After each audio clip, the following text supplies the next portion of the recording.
الحمد لله رب العالمين وأصلي وأسلم على نبينا محمد وعلى آله وأصحابه أشهد أن لا إله إلا الله وحده لا شريك له وأشهد أن محمدا عبده ورسوله ما بعد. We are talking about the manners of the bathroom, and we mentioned six. We mentioned six of them. Now number 7, to avoid the places where the people, if there is a shade, dhill, or in their road. The Prophet ﷺ said, "Ittaqul la'anain." Ittaqul la'anain. The Prophet ﷺ said, "Ittaqul la'anain." What does it mean, ittaqul la'anain? Avoid the places or the things which bring the curse to you. Then the companion said, "O Rasulullah, what are they? وَمَا اللَّعَّانَانِ?" Okay.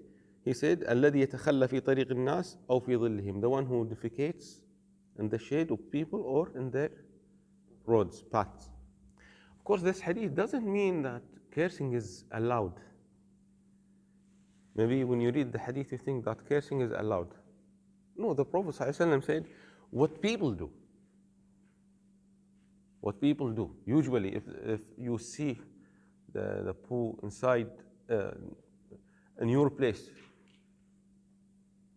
For example, if we every Saturday we take our breakfast under the tree outside. There is one tree, people park the car. Okay. Suppose this is the place where people take the breakfast or people take rest. I mean the cleaners, they take rest. Then one day they see this, the najasa, urine, stool. Usually people will say, may Allah curse him. Allah yal'anah. Okay? We don't mean this is allowed, that cursing the person. I mean, not necessarily the hadith means it is allowed to curse them. But the Prophet ﷺ is saying what people do. The Prophet ﷺ cannot control people to stop them doing this or saying that. But they will do this. So this is strictly forbidden. Haram. This is haram. This is a sin. This is considered as a sin and haram, not allowed. Number 8, اجتناب التبول في المستحم. Avoid urinating في المستحم. What does it mean, مستحم? مستحم, the place where you take bath. You take shower. طيب. Now, every day, for example, if we are taking shower every day or every 2 days, where we are taking the shower? In the bath. So this is forbidden. The Prophet ﷺ said he forbade to urinate, not taking bath, to urinate in your bath. Okay. So sometimes people do this. Is it allowed or not? Okay. Some scholars say this is nowadays it is allowed. Why? Because in the past, when people take bath, it is a closed place. I mean, there is no drainage for the water. So it is not allowed, yani, because they stand up in a place, then they pour the water. Of course, they are not using like us now. Now, maybe most of the people, when they take a shower, they use how many liters of water? Maybe 200 liters. Huh? And the Prophet ﷺ used to make shower by using how many liters? Or how much of water? Sa'. Sa'. Sa', it is the full of 4 hands. 4. This is mud. The full of 2 hands. This is called mud. The Prophet ﷺ used to make wudu by mud. Mud, maybe it is 300 milliliters. 300, 400. Multiply by 4. It is like the water. 1.5. 1.5. So this is enough for ghusl. This is enough for ghusl, taking shower. Okay? So if you are inside in a place, okay, So when you take a shower by this much of water, so don't urinate. This is not allowed. But nowadays, some scholars say the water doesn't stay in the place. It runs, it goes. Okay? So some scholars said it is allowed to urinate. Okay? But no doubt, we should avoid this. We should avoid this. Why? Because the Prophet ﷺ said, don't do this. Don't do this. But if someone did, we will not say this is haram. Why? Because the urine doesn't stay. The urine doesn't stay. Of course, if it is not blocked. If it is not blocked. But for example, if it is blocked, okay, and you want to, what is the name of the banyo? Huh? Backup? Bat? Tub. Then this is not allowed to urinate. This is not allowed. Why? Because the hadith is clear here. The hadith is clear. There is a narration فإن عامة الوسواس منه. Most of the waswas because of this action. Which action? To urinate in your place, in the place where you take shower. But this is not authentic. This is not authentic. I mean, as a hadith. But maybe by meaning it is authentic. If you urinate inside, subhanAllah, with time, this will bring the waswas for you. Should I take shower again? Should I wash the urine?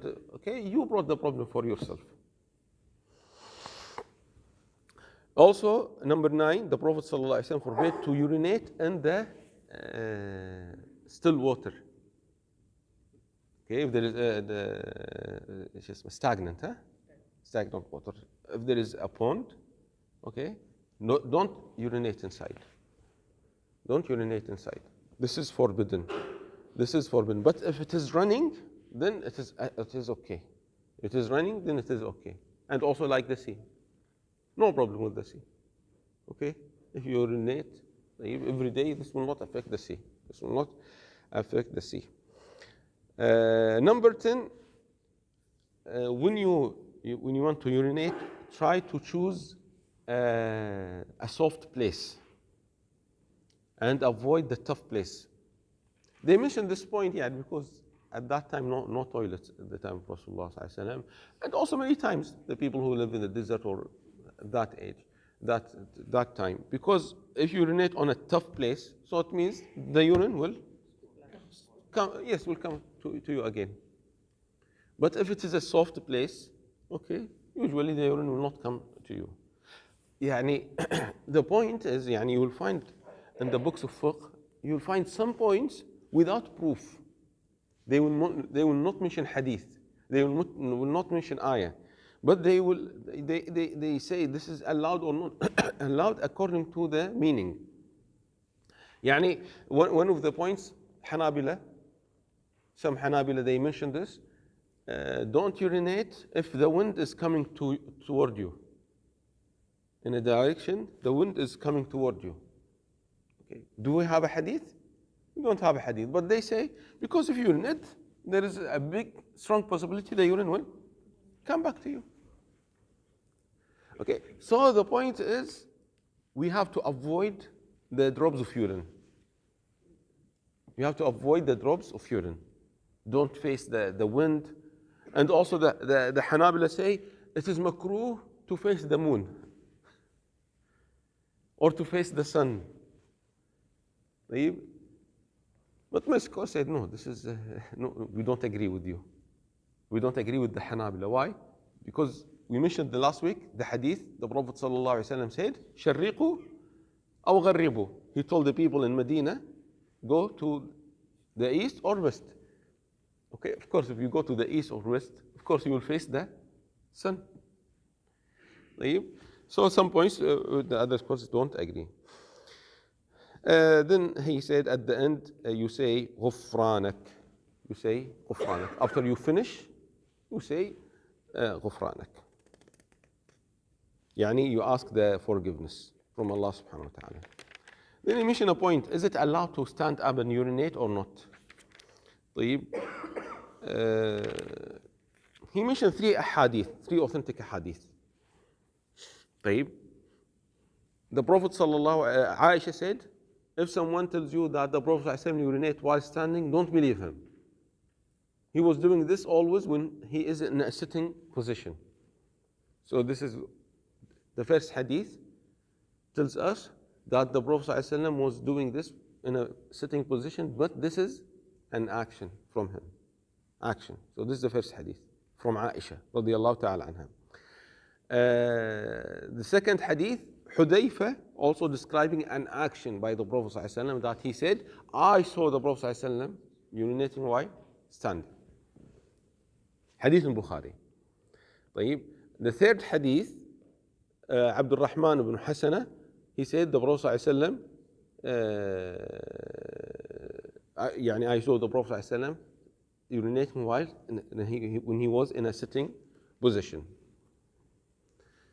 طيب. There is hadith that the Prophet ﷺ told Umar, oh Umar, don't stand up and urinate. But this is not authentic. This is not authentic. طيب. Now, how can we join between the hadith? At the beginning, do you think that these hadith are contradicting? No contradiction. The Prophet ﷺ sometimes did this in a sitting position, sometimes in standing position. It's no problem. So this is allowed and this is allowed. But what can we say? It's better to sit down. Why? Because Aisha said, always. Yani those companions who describe the Prophet ﷺ that he was in a standing position, it is one hadith here and it is one incident here and one incident here. Two times. But the narration of Aisha, always. Of course, she doesn't mean that they lie, but always according to her observation and experience. And of course, Aisha was not with the Prophet ﷺ the whole time. Because when he travels, sallallahu alaihi wasallam, he used to make qur'ah. Okay, he used to make qur'ah. Who should go with, who should join him? Aisha or Hafsa or Salama. He will not take all of the wives. So of course, during this journey, 10 days or 1 month, she doesn't know exactly what he did, sallallahu alaihi wasallam. So this is allowed and this is allowed. Both of them allowed. But again, you have to take care about the drops of urine. You have to avoid. Is it good? Is it okay when it is in a sitting position or a standing position? Because sometimes you say, if I sit down, the risk is high that the urine will touch me. Why? Because the toilet is usually when you go to the public places, subhanallah, very dirty. And wallahi, we feel sorry even inside the masajid. I mean the toilets of the masajid. Sometimes the toilets of the masajid. Okay, subhanallah, what does it mean that this is in the masjid? This is from Muslims. Okay, if you are a Muslim and you want to pray, of course not always, because sometimes non-Muslims enter the toilets. Or sometimes maybe Muslims, they are not praying with us in the masjid. Okay? So, but most of the time from Muslims who are praying in the masjid. Okay, if you are a Muslim, you want to pray with us in the masjid, why you keep the toilet very dirty? And this is najasa. You don't care about people who are coming after you. Subhanallah. And this is one of the things which which brings the punishment to the grave. Those people who don't care about cleaning themselves after the urinating. So it is allowed to urinate while standing or in a sitting position, but it's better to sit down. طيب. Then there is a chapter called Sunan al-Fitra. The scholars talk about Sunan al-Fitra. Okay, what is the meaning of Sunan al-Fitra? It means the actions people do without any outside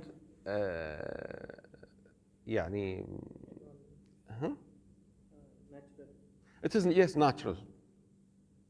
The nature, the sunnah of the nature. Huh? Fitra, yes. Yes. Huh? Human nature, yes. If you keep a person without any environmental or societal influence, they will do these normal things. Naturally. But why people don't follow? I mean, many people don't follow. because of the parents, because of society, because of the outside influence. Number one, al-khitan. Al-khitan. Okay, al-khitan, circumcision. Circumcision. The Prophet sallallahu alayhi wasallam mentioned this in a hadith. طيب. خمس من الفطرة. 5, they are from the fitrah. And there is another hadith, 10. He mentioned al-khitan, circumcision. Okay. When we say al-khitan, طيب, this includes men and women. Men and women, males and females. طيب, some scholars said this is compulsory upon the men and women. Another, the second opinion, it is recommended, mustahab for both. The third one, it is compulsory on the man, the men, and recommended for the women. طيب. So if you notice, it is between mustahab and wajib. So it is not allowed for the Muslims to deny the circumcision, to say, well, no, this is not part of Sharia. No, this is part of Sharia for both men and women. Yani at the beginning, you have to believe that this is part of Sharia. Circumcision, either wajib or mustahab. Like the niqab, like covering the face for the woman. This is part of Sharia. It is not allowed for people to deny. No, this is something from the Jahiliyyah or from the Arab society, not part of Islam. No, haram, this is haram. You have to believe this is part of Sharia, covering the face of the woman. Yes, some scholars said mustahab, other scholars said wajib. Yes, you cannot say no, there is no differences. Yes, there is a difference, a different opinion. But it is between two things, wajib or mustahab. So if we say it is wajib or mustahab, it is part of the Sharia. It is part of the Sharia. طيب. So for the man it is clear. I mean circumcision for the man, this is clear. Okay, even Ibrahim alayhi salatu wasalam, he did circumcision when his age was 80. طيب. And the hadith, the Prophet sallallahu alayhi wasallam said to a man when he became Muslim, ألق عنك شعر الكفر واختتن. Okay, remove the hair, then do circumcision. طيب. And subhanallah, it was common among the Muslims and the Jews, not the Christian. It was common among the Jews and the Muslims. طيب. And also they say, why it is wajib, for now we are talking about the man. They say because it is cutting a piece of the body. So cutting a piece, we are not cutting a hair or a nail. You are cutting a piece and this is painful. And cutting a piece from your body is haram. But what is the meaning that when we cut this part of the penis, its name I think the prepuce or something like this? Huh? Force. Maybe prepuce, this is anatomy. Foreskin. So what's the meaning that you cut a piece, you are making pain, then it means the action is wajib. The action is wajib for the man. The action is wajib for the man. طيب. And also, why they say it is wajib? They say because the subhanallah can make the cleanliness difficult for the man. Okay, it will make it difficult. He needs to wash very, very carefully. It will make it difficult. So that's why they say, the many scholars say the correct position, like Ibn Qudama of the great scholars, Hanbali scholars, it is wajib for the man. It is wajib for the man. But he said, and this is Madhab Malik, Shafi'i, and Ahmed, that it is wajib. طيب. So this is the authentic Shia opinion for the man, that he has to make circumcision. But nowadays, even at that time, we have to be careful. Okay, no need to tell a new Muslim that you have to do circumcision. Imagine there is a man 45 years old, and you tell him, "Yalla, before the salah you have to do circumcision." Before the salah? No. I go to the hospital and do circumcision. طيب, of course he will not continue Islam. خلاص. طيب, you tell him because this is to make your body clean and for the tahara.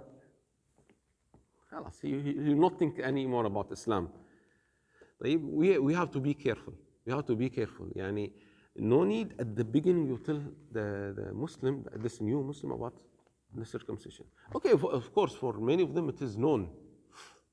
For many of them it is known that this is the action of Muslims, especially the society when the Muslims and non-Muslims together live together. They know this is the action of. يعني for example, if there is a surgeon working in a hospital here in Kuwait, for example, or in Saudi, or in Pakistan, I mean in a Muslim country, and they do circumcision. Of course he knows this, صح? Of course he knows this. طيب, so you tell him or you don't tell him, يعني he knows. But I mean, no need at the beginning, okay? You tell him one of the compulsory things that you have to do is the circumcision. Okay, do you want to teach him all the wajib things? No. At the beginning, you have to teach him the pillars, wudu and salah. You teach him wudu and salah. How to make wudu, how to make salah, and also the purity rules when you go to the toilet. Yeah, you teach him something within 20 minutes, 30 minutes, how to recite the Fatiha. طيب, no need to tell him this, especially if there is pain, okay, and يعني, it is very difficult for the adults. يعني now, alhamdulillah, we do it early, within 1 week, or يعني after 1 week. After 1 week, yalla, we go to the hospital, the doctor will check the baby. If there is no problem, there is no infection, no fever, nothing, they will do circumcision. Why, subhanallah? Because the pain is less. Yes, the baby will cry, but no doubt the baby is less. Okay, if an adult wants to do the circumcision, what will be the procedure? There should be general anesthesia, صح? Huh? General anesthesia. Okay, why they don't do it like the new baby? Why? Because for them, very painful. Very painful. Maybe you'll kill him because of the pain if you do it without general anesthesia. So we have to be careful about this point. I mean, you have to be careful when you deal with the new Muslims. And for the women, as I said, some scholars said mustahab, other scholars said wajib, but Ibn Qudama said for the woman it is mustahab, not wajib. Why? Because it is not like the man. يعني it will not affect the najasa, the purity of the woman. For the man, he said this will. The scholar said this will affect. It will keep part of the urine inside, and it will be difficult to clean himself. But for the woman, it's okay. For the woman, it's okay. It's okay. So that's why they say it is mustahab for the woman. It is mustahab for the woman, and also we don't have the hadith that the Prophet ﷺ said, told the woman do circumcision when. يعني he did not tell the man, tell your wife to do circumcision. He told the men, alayhi as-salatu was-salam. And there is narration that the Prophet ﷺ told one of the ladies who were doing circumcision for the females, إذا خفضت فأشمي ولا تنهكي. When you do circumcision, يعني there is a piece in the private part of the woman. So the Prophet ﷺ said, when you cut, don't remove the whole piece and remove part of it. Why? He said, فإنه أنظر للوجه وأحظى عند الزوج. Because this will make the face more beautiful, and it will be more beloved for the husband. يعني they say the circumcision for the the circumcision for the man, this is to keep the cleanliness of the man, to avoid the drops of urine. And for the woman, this is to control the desire of the woman. This will control the desire of the woman. And if you don't do circumcision, this will make the lust of the woman more. But if you cut the whole piece, this will make the woman not active with the husband. But the Prophet ﷺ said to control this, cut piece of it. Cut piece of it. Of course, this is a big issue nowadays. The circumcision of the females. As I said, this is part of the Sharia. But where is the problem? The problem because of the practice of some Muslims. When they take their daughters to the where? Barber, and they do circumcision. And many cases, or maybe few cases, even if there is one case, there is infection or bleeding, khalas. They will say the Muslims are terrorists. This is Islam. No, this is not Islam. In Islam, yes, circumcision is there. But Islam will not tell you, yani, don't care about your children.